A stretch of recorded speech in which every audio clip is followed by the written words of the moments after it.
They called her replaceable on a Friday afternoon. By Monday morning, 3 states' worth of trucks sat idle, 50 warehouses couldn't scan a single outgoing package, and the man who built the company from nothing was on a red-eye flight back from Aspen, asking one question nobody in that building wanted to answer. But we're getting ahead of ourselves. Let's start at the beginning, because that's where the real story lives. Not in the crash. Not in the silence. In the moment a smirking man in a Patagonia vest leaned against a cubicle wall and said the word that changed everything. Replaceable. Nina Casteel had worked at Vantage Logistics for 9 years. 9 years of late Fridays, early Mondays, and every catastrophe in between. She wasn't the loudest person in the building. She wasn't the one getting invited to the executive lunches or tagged in the company's LinkedIn posts about innovation and culture and synergy. She was the one in the back corner, 3 monitors running, headphones around her neck, keeping the entire digital spine of a national logistics company from snapping in half. Her title was Senior Systems Administrator. Her actual job? She was the reason 11 regional warehouses, 47 freight partners, and a client portal serving over 200 enterprise accounts stayed online, stayed synchronized, and stayed profitable. But to Marcus Webb, none of that mattered. Not even a little. Marcus was the kind of man who had been handed everything and still managed to feel underappreciated. His father, Gerald Webb, had built Vantage Logistics over 30 years of grinding discipline and brutal attention to detail. Marcus had inherited a corner office, a company credit card, and the title of Vice President of Operations. What he had not inherited was any meaningful understanding of what operations actually meant. He had an MBA. He had a protein shake habit. He had a habit of saying things like, "We need to fail faster," and "Let's democratize the workflow," without knowing what either of those phrases actually required in practice. He carried the word modernize around like a weapon, using it to justify cutting anything he didn't personally understand, which was most things. Nina understood this from the moment she first met him. She had watched him walk the floor on his first week, nodding at things he clearly couldn't explain, asking questions that revealed massive blind spots, and laughing too loud at his own observations. She had quietly noted all of it, said nothing, and gone back to her terminal. She had survived 3 management changes before Marcus. She would survive this one too.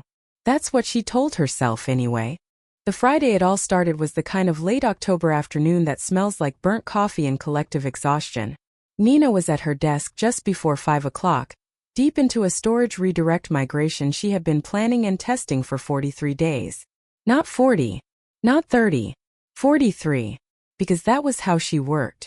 She didn't rush the system she was responsible for.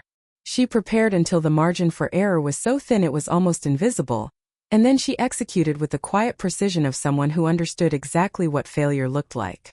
The migration was moving critical traffic endpoints off a legacy node that was starting to show instability under load. She had flagged it in 3 separate memos, documented the risk in 2 quarterly reports, and prepared a full contingency map with inline comments and color-coded dependency chains. She had scheduled the redirect for tonight after peak traffic, because that was the only responsible window to do it. She had done everything right. That was when Marcus appeared at her cubicle wall, like a deleted scene from a bad management seminar. He was holding his protein shake. He was smiling that smile, the one that had nothing behind it except the confidence of a man who had never once been truly accountable for anything. A couple of interns were nearby, pretending not to watch. "You really going to stay late again, Nina?"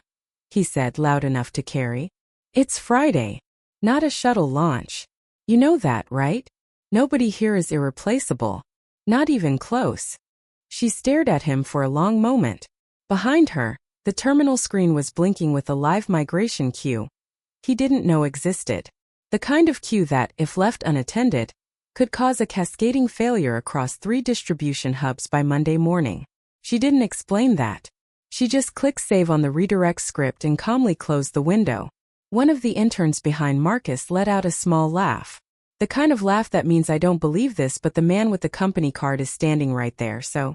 Nina nodded once. Not in agreement, just acknowledgement, the way you'd nod at a car alarm in a parking garage, and she went back to work. At 3:12 that afternoon, she had already filed her migration readiness memo. Full documentation, labeled contingency map, highlighted soft shutdown threshold. She sent it to the entire team. She CC'd Marcus. She flagged it urgent. He replied with a thumbs-up emoji. At 4:35, she submitted a simple facilities request to stay late and complete the redirect. Just 1 hour. No overtime.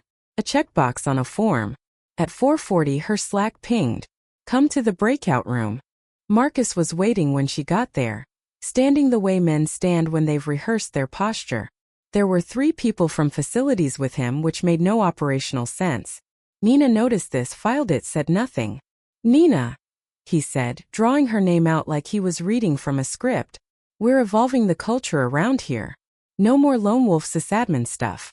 We're building systems of trust, collaboration, shared ownership. He made air quotes around the phrase critical migration like it was a joke she wasn't in on. Either you grow with us or... He let the sentence hang there like cigarette smoke. Nina looked at him steadily. And in the silence behind her eyes she felt it. The soft, persistent hum of systems already beginning to strain. He didn't feel it. He couldn't. But she could. She nodded once, excused herself and walked out. Not out of fear. Out of certainty. Because the countdown had already started.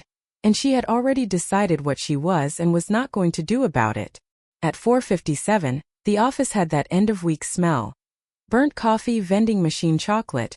The collective mental exhale of people who are already somewhere else in their heads. Nina was at her desk, quietly organizing her scripts folder. No drama.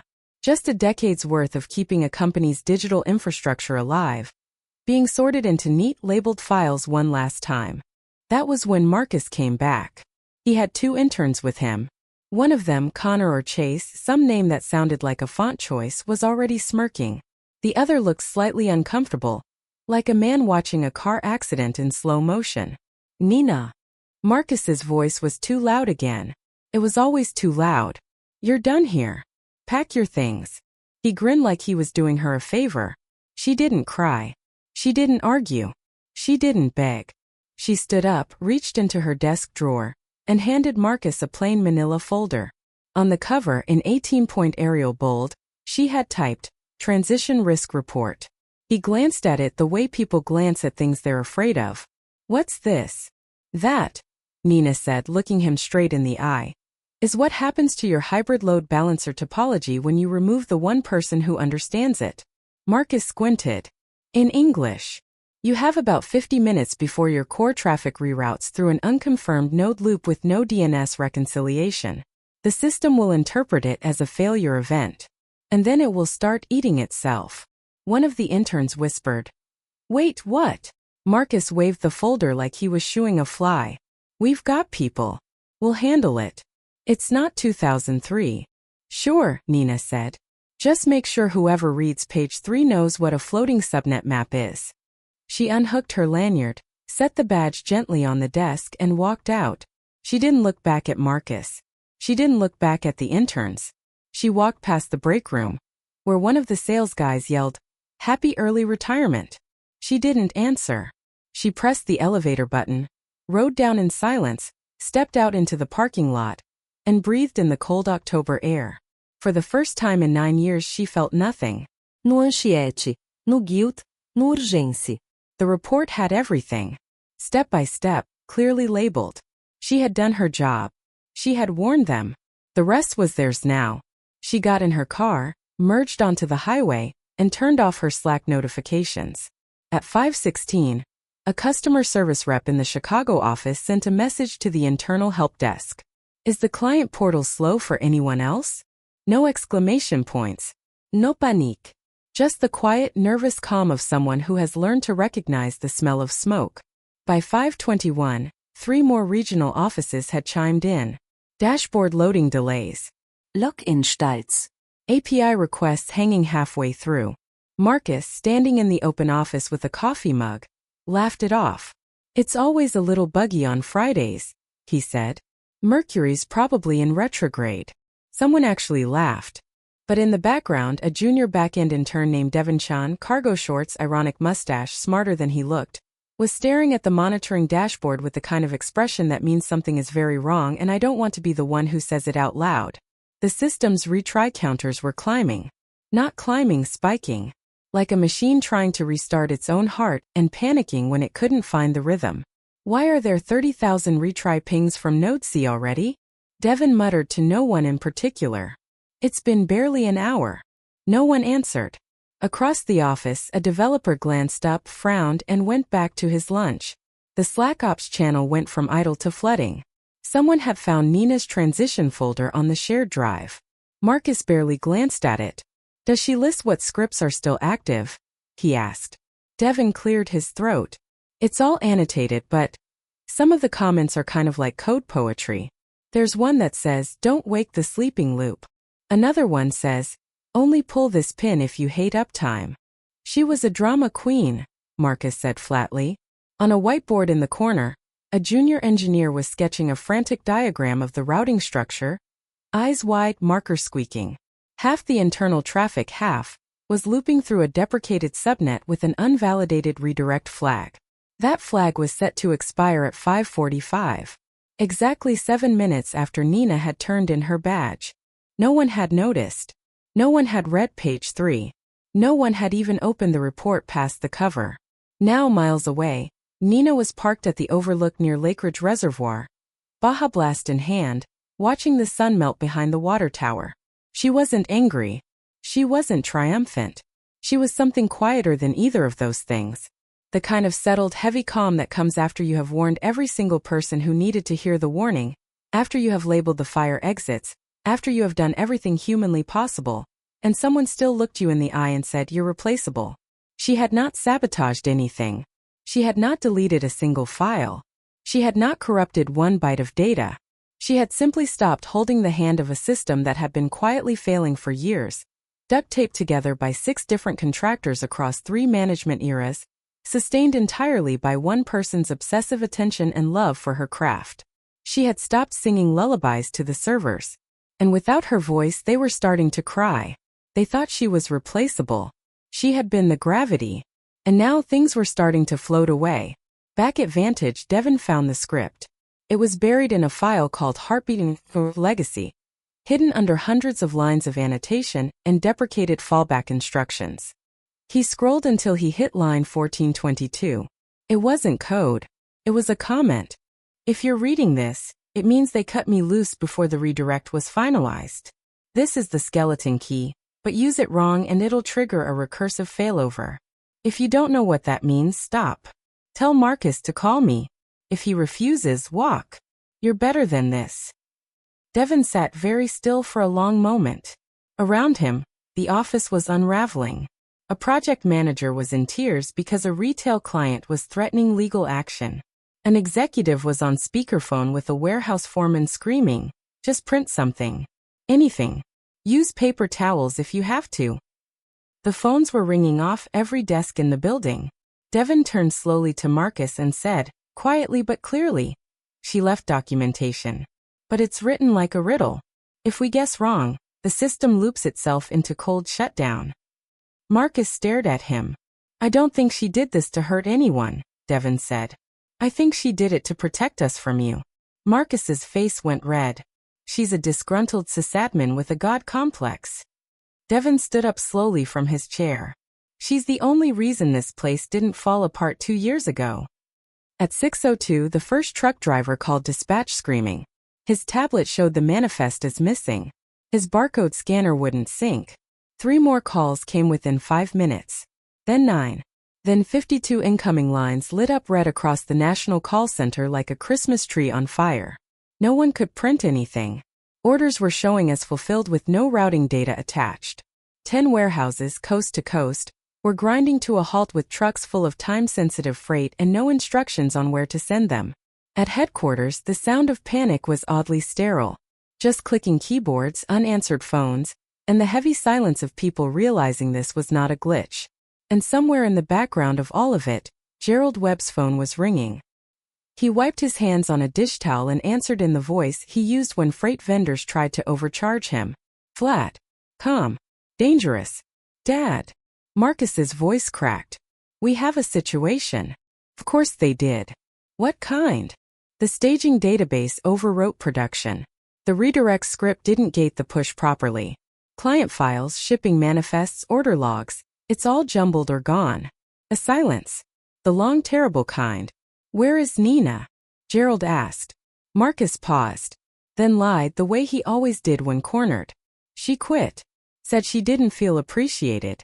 She had an attitude lately like she was above everyone. Did you fire her? Ai. Jesus, Marcus. The 3 words landed like 3 separate blows.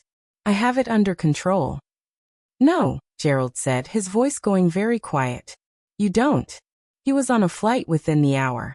Saturday morning, the office smelled like desperation and vending machine regret. Marcus arrived in joggers, face blotchy, hair unwashed, eyes red from the kind of panic that comes when your father's company might die on your watch. The junior engineers were on their 4th energy drinks each. Devin had slept in a conference chair. Someone was crying in the bathroom. Someone else was quietly Googling what a class action clause was. Then came the backup discovery. The off-site replication service confirmed that the last successful full backup was 9 days ago. The sync job had been paused the previous Friday, paused for a node integrity test. Standard protocol. Nina had documented it. She had sent an email about it. The email was gone. She had deleted it from the shared thread when she left. She had master-level access. She could do that. The room went cold. The silence was nuclear. Everything from the promotional weekend, the biggest sales event of the quarter, 3 platforms running simultaneously for 72 hours, was gone. Customer confirmations, financial logs, warehouse coordination data, tracking numbers, all of it, phantom confirmed, existing in the system's memory as fulfilled orders with no data behind them. By noon, client account managers were fielding calls from e-commerce partners whose orders had simply disappeared. One retailer asked if Vantage had been hacked. Another filed for penalty clause execution. Marcus sat down hard, like someone had quietly removed his spine. We need to call her, he said. No one moved, because by now they all understood something important. Nina hadn't sabotaged them. If she had wanted to destroy Vantage Logistics, she could have. She could have wiped the servers, injected code, corrupted backups, leaked client data. She had access to all of it. She had built most of it. She could have burned the entire thing down on her way out the door. She hadn't. The systems weren't broken. They were simply absent. Like a lighthouse that turns off its beam not to sink the ships, but because no one ever bothered to look up and say thank you. By Sunday, the consultants had arrived. 2 of them, from a firm with a name that sounded confident but meant nothing. They had rolling backpacks and Bluetooth earpieces and the kind of forced cheerfulness you only find in people billing $400 an hour while quietly panicking. Within 20 minutes, both men were pale, staring at the routing architecture diagram Devin had printed and hung on the glass wall like crime scene evidence. Everything, the shorter consultant said slowly, order flow, inventory, client authentication. It's still routing through a deprecated subnet Nina flagged for replacement over a year ago? Devin nodded. And she was let go with her master credentials revoked, without replacing those routes? Marcus said she was supposed to migrate them. She had lied. The consultant squinted at the diagram. No, she didn't. Her call logs show she timestamped every delay, every missed approval. Your sign-off was missing at every stage. That's not sabotage. That's ignored protocol. They found references to a decryption script called Heartbeat Octopi scattered throughout the codebase.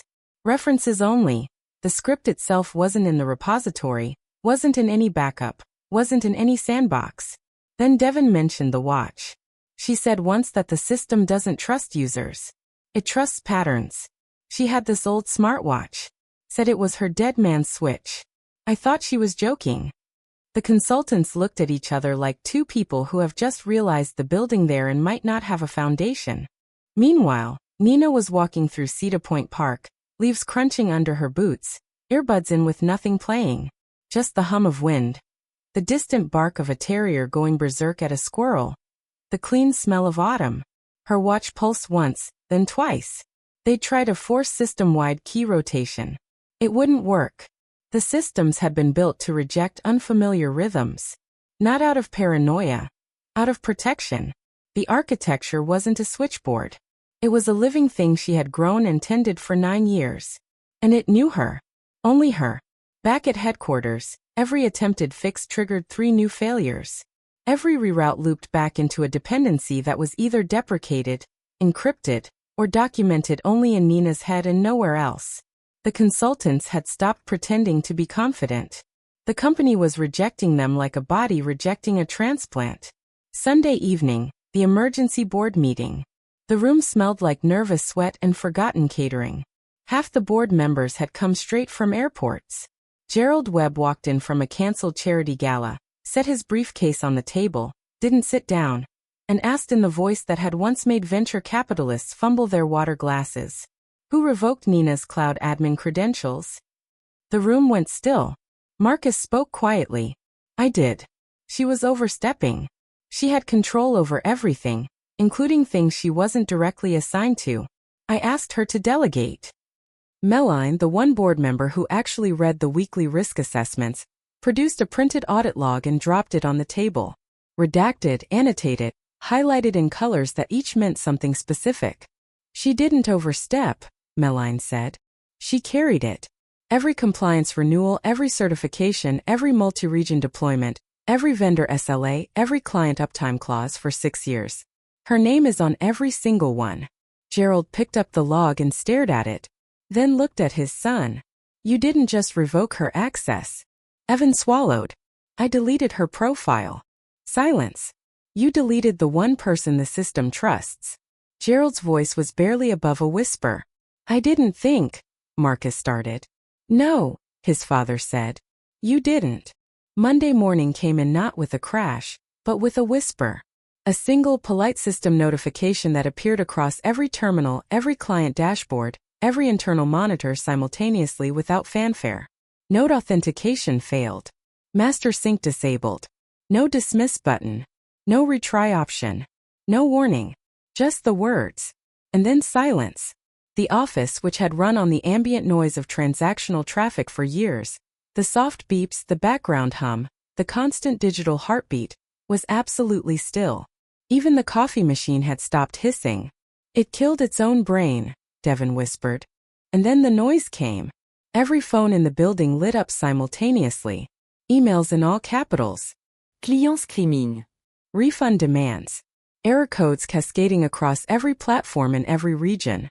The consultants were whispering about disaster declarations. Someone from legal was asking about client indemnity. Gerald stood at the window, watching the city start its ordinary Monday morning below, completely unaware of the digital avalanche happening 14 floors above. Then he turned to look at his son. "What did she say?" he asked quietly. "When she left. What did she say?" Marcus's lips moved. No sound came at first. Then, she said, "Good luck." Miles away, Nina Casteel walked into a sunlit room with wide windows and the faint smell of fresh coffee. She sat down across from a panel of 3 interviewers. The VP in the center had kind eyes and asked her questions in plain English, without buzzwords or loaded framings. The breeze from the open window lifted the edge of her scarf. "What was your role at Vantage Logistics?" the VP asked. Nina paused. Not for effect. Just to consider whether the full answer was even necessary anymore. Then she smiled. "A real one. I kept everything alive," she said. "Until I didn't. No swagger. No bitterness. No fire. Just consequence, clean and permanent the way gravity is permanent." She hadn't pressed a single button to burn them down. She hadn't written a line of malicious code. She hadn't deleted anything that was theirs. She had documented everything. She had warned everyone. She had done her job until the moment they told her she was done. And then she had walked out with her badge, her pride, and 9 years of knowledge that lived in her hands and her mind in not a single place they could access without her. They had called her replaceable on a Friday afternoon. They discovered the truth of that statement by Monday morning, one corporate disaster at a time. She hadn't been a support function. She hadn't been overhead. She hadn't been a technician or a resource or a line item in a budget. She had been the system. They just hadn't noticed. Not until the moment she was gone and the silence arrived, cold and total and absolute, like a room that has been holding its breath for 9 years and has finally, at last, exhaled. And somewhere across town, sitting in a sunlit room with open windows, the woman they called replaceable was already building something new.